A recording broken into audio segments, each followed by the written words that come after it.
Bocor, ternyata KPU nekat pakai putusan MA. 3 hari 2 malam rapat di hotel tak pedulikan demo. Kayaknya pemerintah nggak ada kapoknya. Habis DPR di demo di seluruh daerah, ternyata KPU diam-diam gelar rapat 3 hari 2 malam buat bahas putusan MA soal batas usia dan gak peduli sama MK. Undang-undang itu ya dibuat supaya kita jauh dari kehancuran. Jangan Bapak hancurkan ya dengan bermain Tuhan. Masyarakat itu berani untuk bersuara ya. Masyarakat berani ya untuk bertindak. Jangan Bapak anggap kami acuh, Pak. Lihat sendiri kan. Setelah RUU Pilkada batal disahkan, masih tersisa 2 hari menjelang masa pendaftaran. Apakah ada peluang menganulir putusan MK masih terbuka? Pakar hukum tata negara dari Universitas Brawijaya, Muhammad Ali Safaat, berpendapat secara normal tak ada lagi peluang. Meski demikian, masih ada celah melalui 2 pintu, yaitu PKPU dan Perpu terkait pilkada. Namun hal ini pun sifatnya inkonstitusional, lantaran tetap membangkang pada putusan MK terakhir. Ketika perubahan undang-undang keadaannya sudah tidak disahkan atau dibatalkan, jadi otomatis harus mengikuti isi putusan MK itu. Maka pernyataan DPR yang membatalkan pengesahan RUU Pilkada sudah sewajarnya KPU menyusun PKPU berdasarkan putusan MK. Tapi kita harus waspadai manuver DPR hingga Jokowi. Misal, saat KPU konsultasi dengan Komisi 2 dalam penyusunan PKPU, ada beberapa aturan yang kemudian bisa saja dipaksakan masuk dan berujung berbeda dengan putusan MK. Nah, tentu ini yang harus kita cermati bersama, kita kawal bersama. Karena ketika PKPU itu tidak melaksanakan apa yang menjadi putusan MK, ya tentu saja PKPU itu sebetulnya cacat hukum, cacat konstitusional. Sebab PKPU menurut Ali menjadi tidak memiliki landasan hukum untuk substansi yang berbeda dari putusan MK. Sedang, untuk peluang terbitnya Perpu pun harus ada 3 hal yang mendasari. 1, adanya keterdesakan. Ini nggak ada. 2, undang-undang yang dibutuhkan belum ada sehingga terjadi kekosongan hukum. Ada juga ya, jadi nomor 2 pun batal. 3, terdapat undang-undang tapi tak memadai. Sudah memadai. Jadi 3 aturan ini tidak bisa dipakai.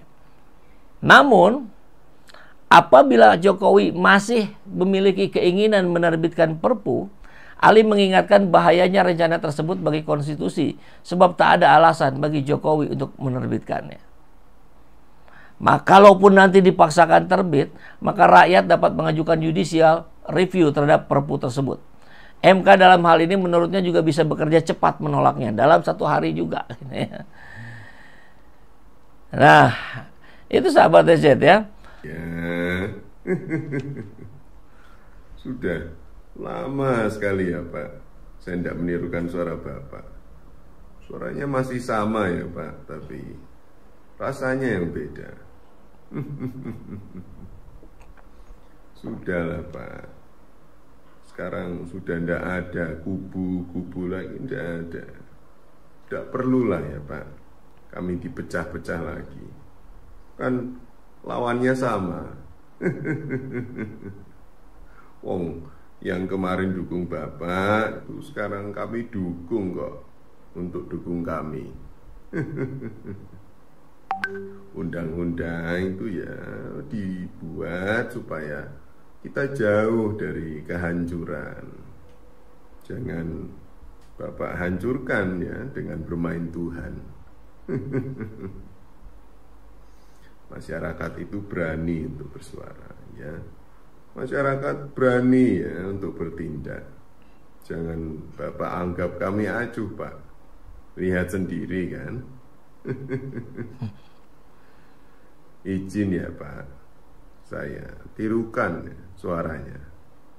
Karena sepertinya suara masyarakat tuh enggak didengar gitu ya. Siapa tahu suara sendiri bisa.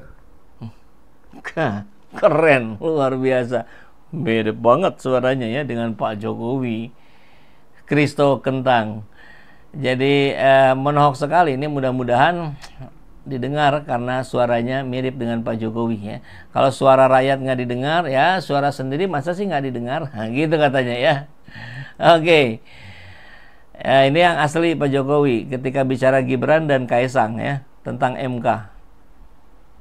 Pemerintah menghormati putusan MK yang final dan mengikat. Gimana Pak tanggapannya Pak?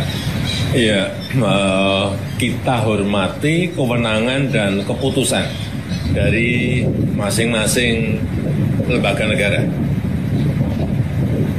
Itu proses konstitusional yang biasa terjadi di lembaga-lembaga negara yang kita miliki.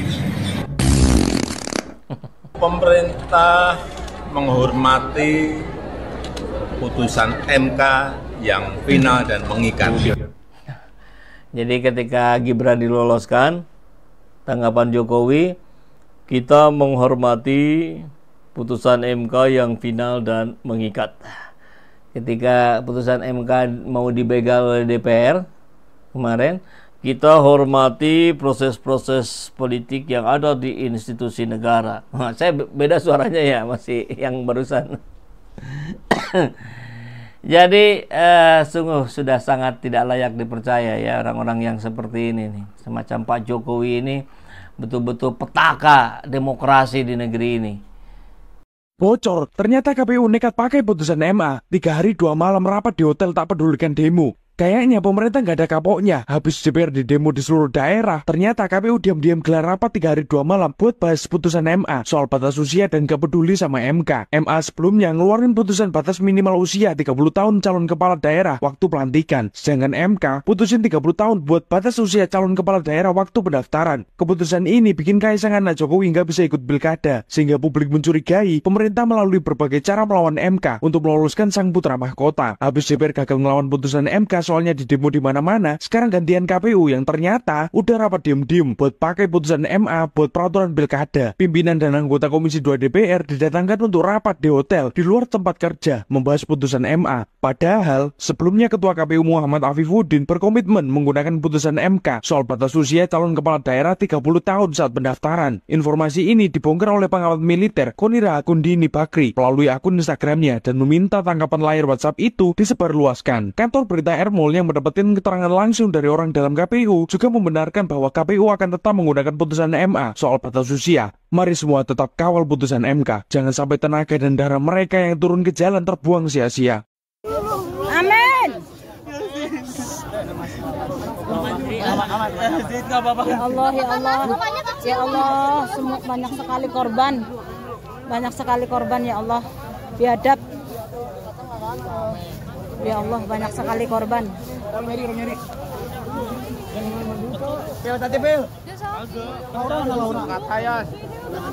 Polisi biadab.